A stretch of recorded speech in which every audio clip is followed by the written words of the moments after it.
દક્ષિણ ગુજરાત જ્યાં વરસશે કમોસમી વરસાદ, હવામાન વિભાગે કરી છે આગાહી। હવામાન વિભાગ અનુસાર આગામી 3 દિવસ તો સૌરાષ્ટ્ર કચ્છ અને દક્ષિણ ગુજરાતમાં પડશે કાળઝાળ ગરમી, પરંતુ 11 થી 13 મેના દક્ષિણ ગુજરાતમાં પડશે માવઠું। હવામાન વિભાગના મતે અરબી સમુદ્રમાં એક સિસ્ટમ સક્રિય થઈ છે, જેને લઈ 11 થી 13 મેના વલસાડ, ડાંગ, નર્મદા, તાપી અને નવસારી જિલ્લામાં હળવો વરસાદ વરસશે। તો હવામાન નિષ્ણાત અંબાલાલ પટેલે પણ કમોસમી વરસાદ પડવાની આગાહી કરી છે। અંબાલાલ પટેલ અનુસાર 10 થી 14 મે દરમિયાન ભારે પવન સાથે અમદાવાદ, પંચમહાલ, સાબરકાંઠા, વડોદરા સહિતના જિલ્લામાં માવઠું પડશે। ગુજરાતમાં ચોમાસું વહેલું શરૂ થવાની અંબાલાલ પટેલે આગાહી કરી છે। અંબાલાલ પટેલનું કહેવું છે કે 10 જૂન બાદ ચોમાસું શરૂ થશે। 17 જૂન પછી તો ગુજરાતમાં ભારે વરસાદ વરસશે।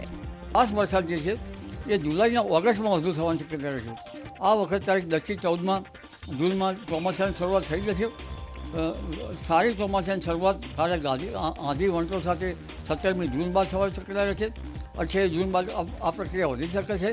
5મી જુલાઈથી 5મી ઓગસ્ટ વચ્ચે તો ઘણા ભાગોમાં પૂર આવે તેવો વરસાદ થવાની શક્યતા રહે છે।